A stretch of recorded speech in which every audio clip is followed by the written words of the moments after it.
This is Democracy Now!, democracynow.org, The War and Peace Report. I'm Amy Goodman. We're spending the hour with Spencer Ackerman, the Pulitzer Prize-winning national security reporter, author of Reign of Terror, How the 9/11 Era Destabilized America and Produced Trump.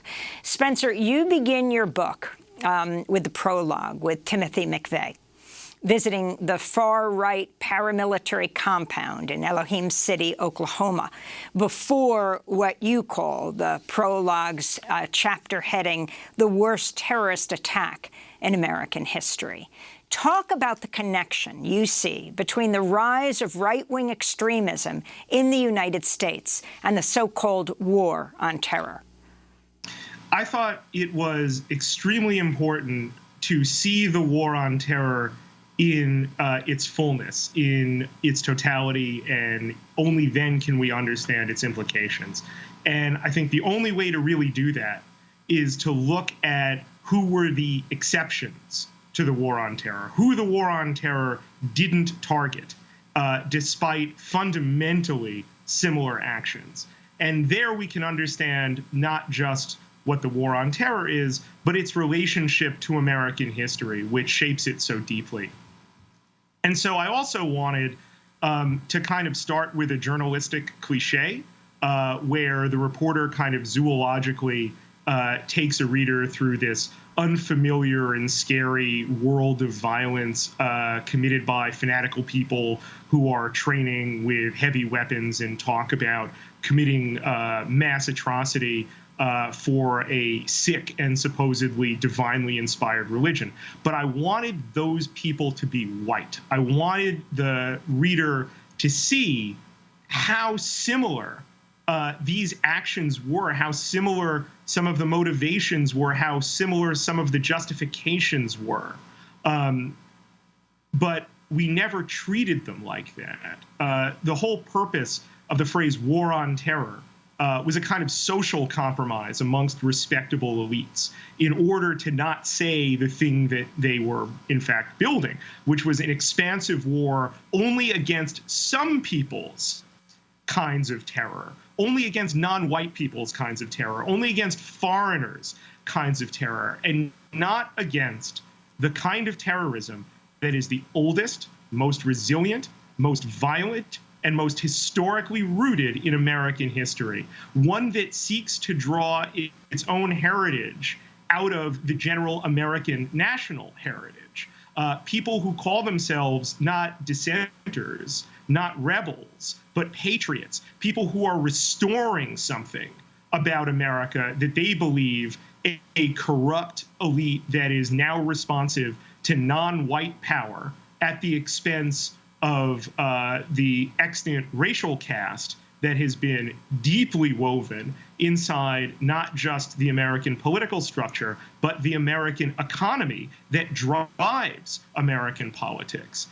How that ultimately never gets treated. This is exactly what Timothy McVeigh was about. This is what Timothy McVeigh had as his motivations for murdering 168 Americans in Oklahoma City, including 19 children. And we looked away from it. We looked away from how deep the rootedness of white supremacist violence was in this country. We listened to what I believe are principled civil libertarian objections against an expansive category of criminalized association, treating people who might have believed, as McVeigh did, odiously, as I believe that is, but ultimately not committing acts of violence, treating them as essentially indistinct from McVeigh was absolutely intolerable, as it always should have been, to the American political elites. But that intolerability did not extend to Muslims. And there it was easy after 9/11 to construct an apparatus fueled by things like the Patriot Act that expanded enormous categories of criminal association known as material support for terrorism, authorized widespread surveillance that certainly would not be focused simply even on American Muslims, as disgusting as it was that it was focused on them primarily.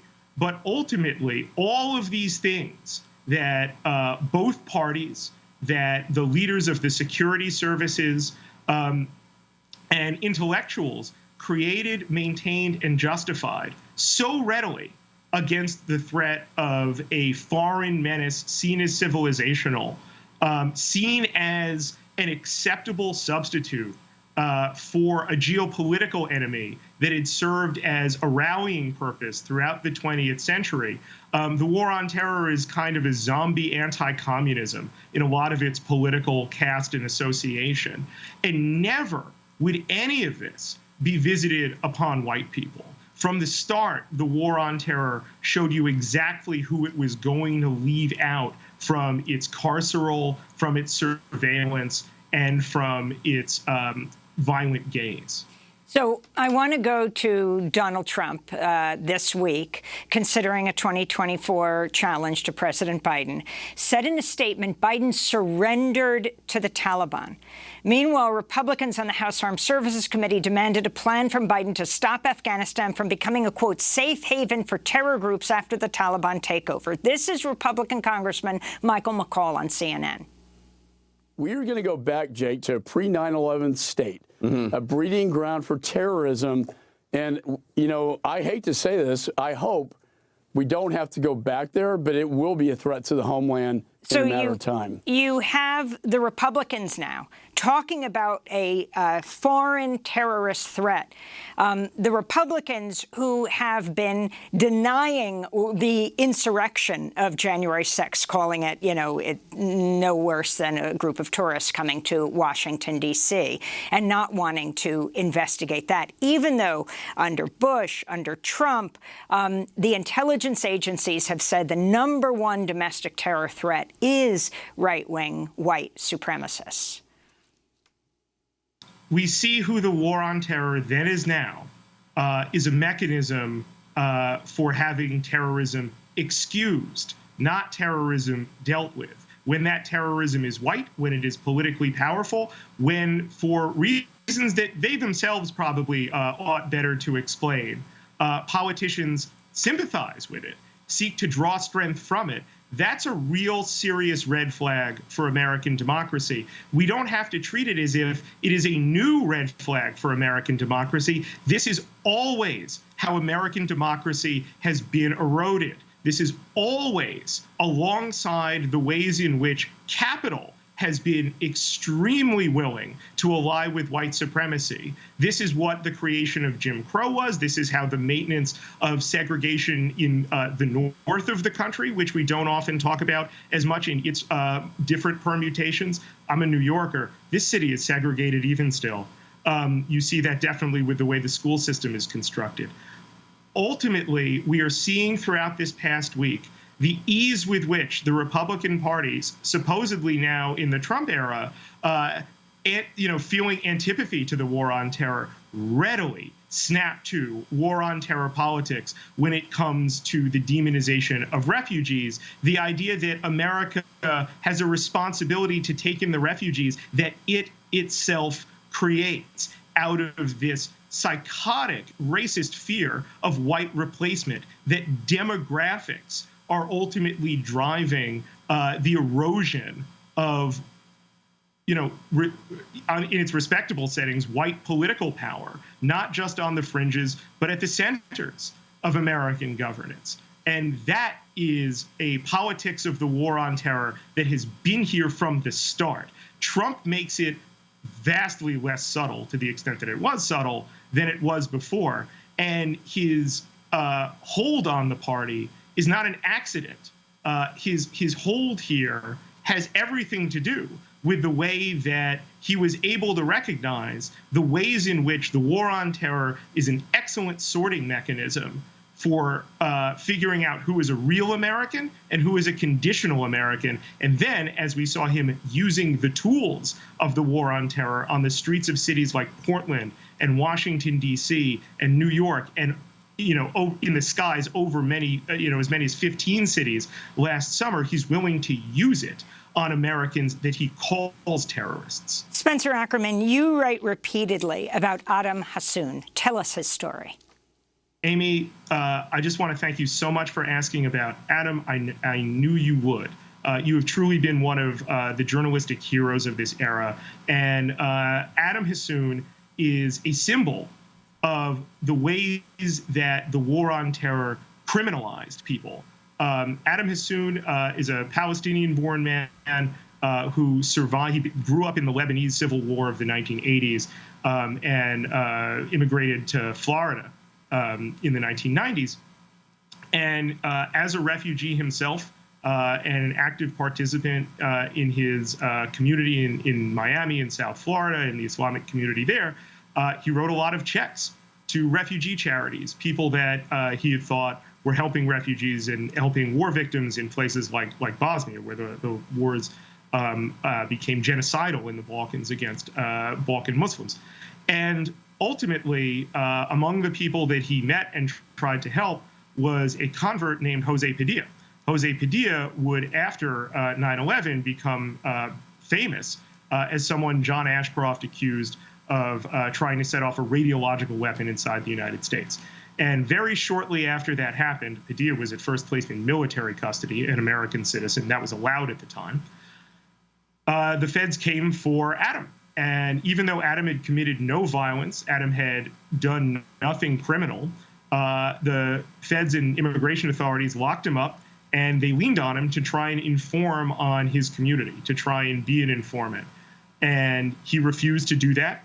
He considered it an affront to his dignity. He considered it unjust.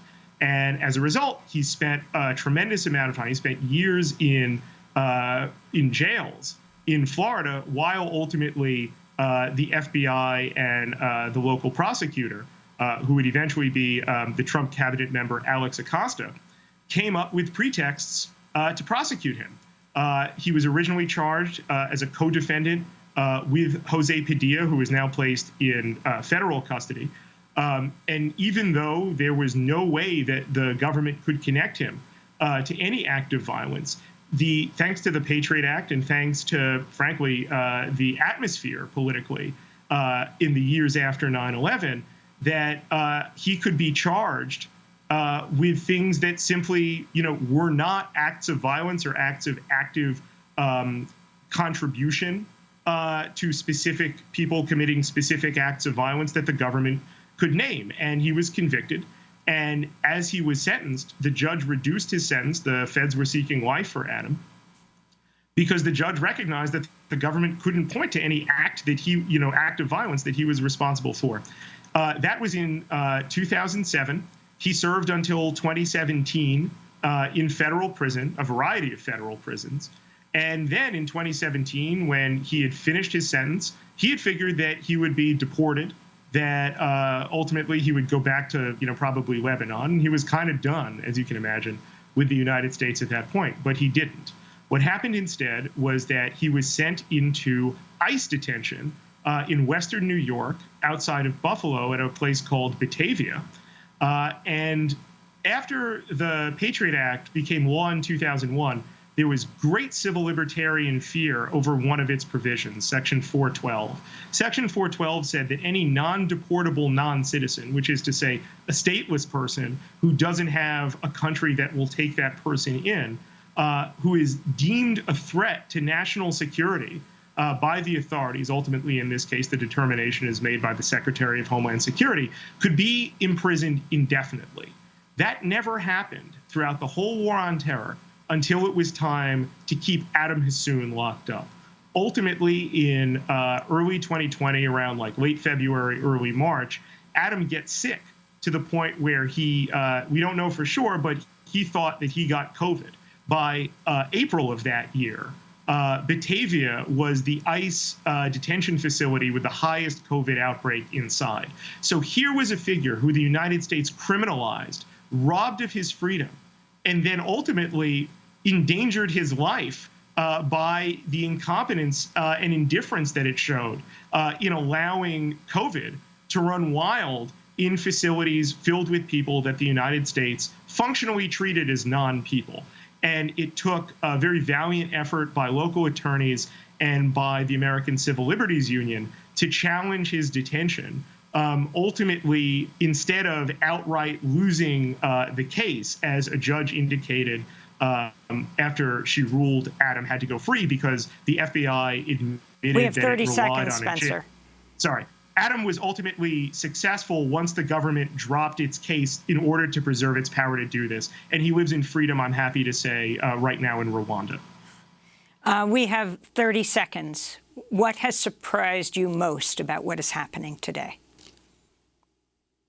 Very little at this point, I'm sorry to say, surprises me. But the general indifference by the American political and intellectual elites to the relationship between the war on terror and the erosion of democracy is also a very deep thread and very historically rooted, not just in the war on terror, but before. And certainly seeing that those connections have to be made in order to have any form of real democracy in this country and safety and dignity for so many people.